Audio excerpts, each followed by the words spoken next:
दोस्तों आज हम बात करेंगे टाइम मैनेजमेंट को लेकर।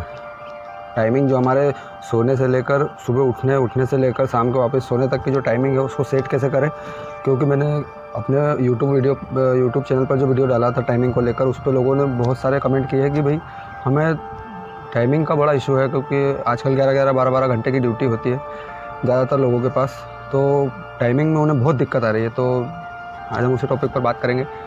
हो सकता है हमारी बातचीत से किसी का टाइमिंग सुधर जाए। तो अगले 5 मिनट हम उसी पर बात करेंगे। लेट्स सो टाइमिंग एक ऐसा मसला है जो हर किसी को लगभग है, क्योंकि 11 घंटे की ड्यूटी, खाना पीना, सोना उठना बैठना, उसमें सब करना है, काम में भी ध्यान है, काम पे भी जाना है, काम का भी ध्यान रखना है, और अगर कोई घर परिवार से है तो बच्चे वगैरह, तो अपने लिए उसमें टाइम नहीं मिल पा रहा है। तो अपने लिए कैसे टाइम निकाले मैं आज आपको बताता हूँ। अगर आप सिटी शहर से हैं तो स्वाभाविक है कि आप 11 से 12 बज जाता है रात के सोते हुए। तो अगर आप 9 बजे के समथिंग आ रहे हैं अपने काम से, जॉब से, कोचिंग से, कहीं से भी आ रहे हैं, 9 बजे अगर आप आ रहे हैं तो स्वाभाविक है आप 10 साढ़े 10 तो आपको खाना खाने में ही बच जाएगा। फिर बच्चों के साथ थोड़ी देर बैठेंगे, मोबाइल चलाएँगे, 11 बज जाएंगे, या आप ऐसे भी मोबाइल चलाएंगे। अब कुछ लोगों को ऐसी आदत है, मोबाइल की इतनी गंदी लत लगी हुई है, जिनको 12 बज जा रही है, 12:30, 1, 2, 3, ये गलत है। आप मोबाइल से हासिल क्या कर रहे हो? आपने इतने दिन चलाया, कोई बुरा नहीं है, आपकी ज़िंदगी, आप चला सकते हैं, मगर आप एक बार ये सोचिए कि आपने हासिल क्या किया, उससे हासिल क्या हुआ। आपने चलाया, आपने पूरी रात चला लोगे, पूरे एक हफ्ते की छुट्टी ले लो, मैं तो कहता हूँ दिन रात चलाओ, अगर उससे कुछ हासिल हो जाए लास्ट में तो मेरे को बताना कि हाँ मुझे ये हासिल हुआ है वहाँ से। सिर्फ आपका टाइम जा रहा है, वो ये टाइम जो आप गंवा रहे हो, आज तो चलो ठीक है आप गंवा दोगे, मगर एक समय में इस टाइम के लिए बहुत तड़पोगे और बहुत पछताओगे कि मैंने वो टाइम मोबाइल चलाने में निकाल दिया जिस टाइम में मैं अपने फ्यूचर के बारे में सोच सकता था। मोबाइल चलाना अपना सुख, ये थोड़ी देर का सुख चाहिए क्या ज़िंदगी में? उसी के लिए इतनी मेहनत कर रहे हो क्या? अगर आप दिन भर काम कर रहे हो और रात के 12-1 बजे तक मोबाइल चला रहे हो, तो जो दिन भर आपने 12 घंटे मेहनत करी वो उस 12 बजे तक मोबाइल चलाने के लिए करिए क्या? मोबाइल चलाना ठीक है, चलाना अच्छी बात है, मगर वो उसका भी एक टाइमिंग सेट हो कि यार भाई इतने बजे तक चलाना है, उसके बाद मैंने नहीं चलाना है। ज़िंदगी के बारे में भी तो सोचना है ना, ये सिर्फ मोबाइल के बारे में सोचना है क्या? अगर उससे कुछ हासिल हो, लास्ट में हम काम कर रहे हैं तो हमें पता है कि हमें इसका पैसा मिलेगा शाम को, किसी को महीने पे मिलता है, मगर ये तो कंफर्म है ना कि हमें इसका पैसा मिलेगा, हमारा घर चलेगा इससे, तो हम शिद्दत से काम करते हैं। अगर इतनी शिद्दत से आप मोबाइल चला रहे हो और जबकि उसमें कुछ हासिल भी नहीं हो रहा है, मोबाइल चलाना बुरा नहीं है, मगर ये जो टाइमिंग आपने बना रखी है उसके लिए उसको इतना टाइम दे रहे हो, ये गलत है। आप लेट तक मोबाइल चलाएँगे, सुबह स्वाभाविक सी बात है कि आपकी नींद खुलनी नहीं है जल्दी। आपको सुबह फिर 9 बजे जाना है ड्यूटी पे, 9 बजे किसी का 10 बजे जाना है, किसी को 11 बजे जाना है, तो वो उस हिसाब से फिर उधर पड़े रहेंगे। अगर 9 बजे जाना है तो 8 बजे तक पड़े रहेंगे।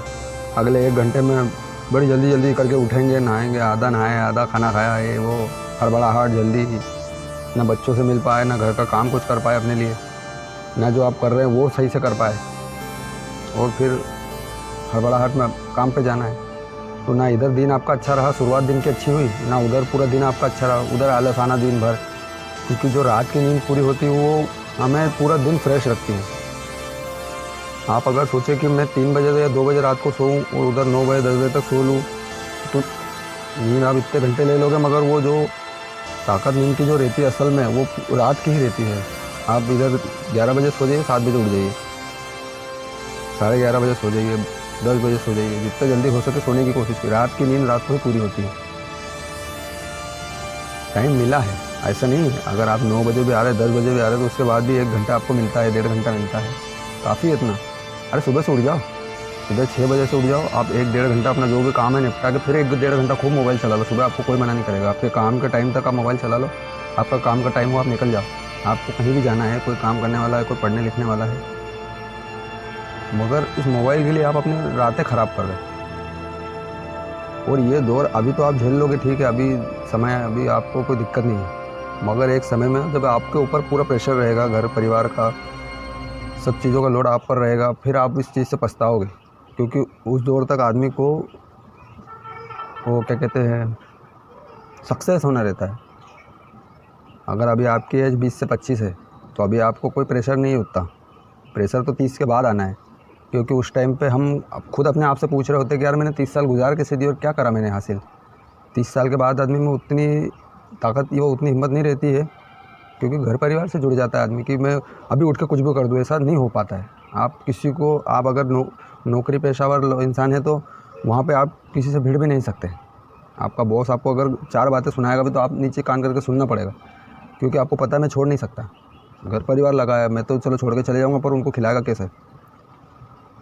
तो अभी आप कुछ भी कर सकते हैं। अगर आज आपको कुछ भी करना है तो आप उठ के कहीं भी जा सकते हैं, कुछ भी कर सकते हैं, आपको भी कोई रोकने वाला है ही नहीं। आप चाहो तो अपने लिए अपने ऐसी मंजिल ढूंढ सकते हैं जो किसी ने सोची ना हो। तो कोशिश हमेशा ये करें कि अगर आप 20 से 25 की एज में है तो ये एज गोल्डन है, मेरी भाषा में से गोल्डन एज कहा गया है। तो गोल्डन एज में कभी भी आप सुस्ती ना रखें, आलस ना रखें। अरे अगर इस उम्र में नहीं होगा तो कब होएगा, यही उम्र तो है करने की। ये उम्र सबसे बेस्ट है, हर सवाल का जवाब है इस उम्र में, हर तकलीफ़ का हल है, हर समस्या की, हर परेशानी का हल है।